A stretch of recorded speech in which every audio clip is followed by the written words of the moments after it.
فبأي آلاء ربكما تكذبان. Yang kami simpulkan, ya Ustaz, Ana baru bisa mengamalkan ilmu yang Ana dapat, dan Ana ingin mengajak secara terang-terangan baik dari saudara, orang tua terkhusus dan teman-teman. Namun bagaimana caranya supaya tidak timbul perselisihan di antara saya dengan orang-orang yang ingin saya ajak dakwah tersebut, Ustaz?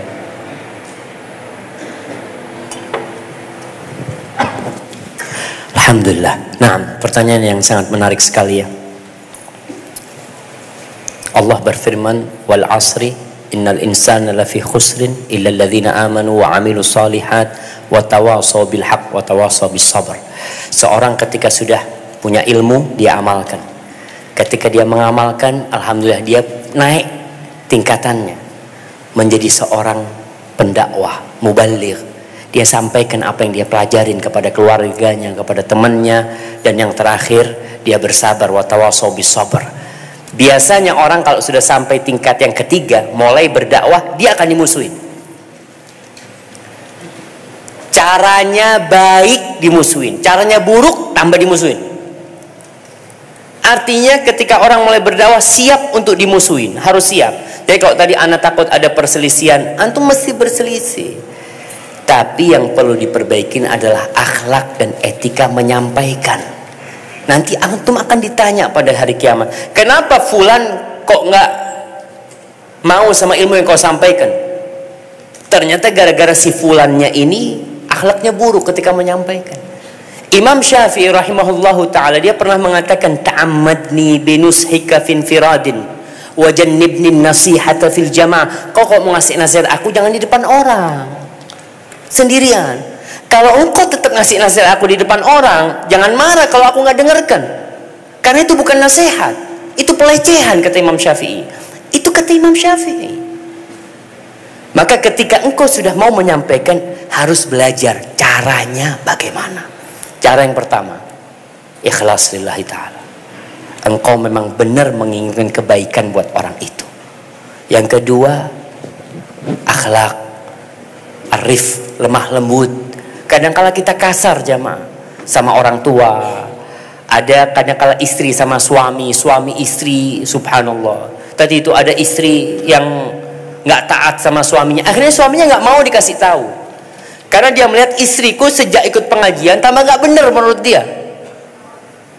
Padahal ana Ustaz, kata istrinya, ana telepon istrinya, ana itu udah kasih nasihat dia ini itu. Ana belikan buku, ya model ngasih bukunya gitu. Bang, baca nih buku biar ngerti tuh Islam yang bener. Gimana dia mau baca? Ana ngomong kalau mau ngasih sama suami, kasih bang, ana beli buku, ana takut buku ini sesat bang, coba abang baca bang, abang koreksi nih bang. Suaminya sini besok ana kasih tahu hasilnya. Dia baca karena jadi korektor dia. Tapi kalau dia dikasih nasihat susah. Makanya antum ketika mulai berdakwah sama teman, antum lihat yang umurnya tua, antum harus hormatin. Yang lebih muda, antum harus sayangin. Tunjukkan bahwa antum setelah ngerti agama Allah, ini antum jadi baik. Rasul sallallahu alaihi wasallam 40 tahun nggak berdakwah jamaah, sampai dikenal di masyarakat itu sebagai Al-Amin, orang yang amanah, yang perilakunya baik. Ini sebelum jadi nabi beliau udah baik. Setelah jadi nabi beliau tambah baik, dan itu masih ditolak oleh kaumnya, diusir sama kaumnya. Gimana kalau antum nggak punya akhlak buruk, suka ngomongin orang, kadang-kala ngomongnya kasar, nunjuk-nunjuk sama yang tua. Tunjukkan kalau ngomong itu, maaf kalau boleh saya ada yang ingin saya sampaikan, kalau boleh. Kalau nggak boleh, diam. Rasul sallallahu alaihi wasallam itu ketika berdakwah sama orang-orang musyrikin, biasanya kan orang musyrikin itu baru ngomong, lalu Nabi ngomong, awan tahid, udah selesai kau, kata Abul Walid, kata dia, udah, awat tasma' minni, mau kau dengarkan dari aku. Gitu adabnya Rasul sallallahu alaihi wasallam. Ini kepada dengkotnya orang musyrik. Nabi Musa alaihissalam ketika bertemu dengan Fir'aun Taghiyah, bayangkan, yang ngaku Tuhan, Apa kata Allah kepada Nabi Musa? Faqula lahu qawlan layyina. Katakan kepada keduanya qawlan layyina, perkataan yang lemah lembut. Fir'aun jemaah. Apakah ada orang yang seperti Fir'aun sekarang? Nggak ada. Kayaknya yang lebih jahat dari Fir'aun kayaknya nggak ada. Berarti kita harus lebih lembut lagi. Maka antum mulai belajar kelembutan. Mau ngasih tahu siapa, apalagi ibu antum ya. Ibu itu nggak perlu antum datang sama dalil-dalil sama ibu. Bu, ini ada dalilnya bu.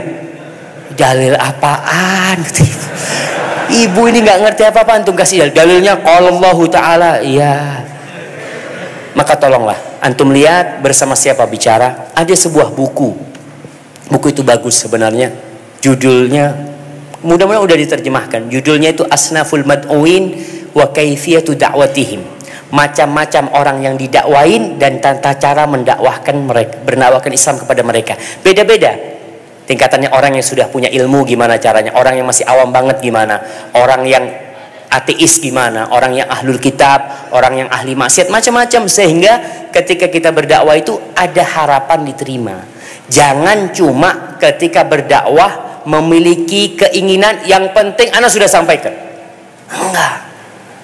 Karena Rasul sallallahu alaihi wasallam mengatakan kepada Ali bin Abi Thalib ketika perang Khaybar, beliau mengatakan la yahdiyallahu bika rajulan wahidan khairun laka min humrin na'am. Ali, dapat hidayahnya satu orang lewat engkau, dapat hidayah ya, bukan cuma menyampaikan, berarti orang itu akhirnya berubah. Itu lebih baik daripada engkau mendapatkan onta merah. Artinya harus ada keinginan bagaimana orang ini jadi benar, supaya kita dapat pahalanya dari Allah. Bukan sekedar yang penting ana nyampaikan, enggak. Harus ada dalam hati kita seperti itu, kemudian kita doakan. Tanda keikhlasan kita berdakwah, di pagi hari kita berdakwah, di malam hari kita mendoakan orang-orang yang kita dakwahi. Hadza wallahu a'lam bissawab. Nah.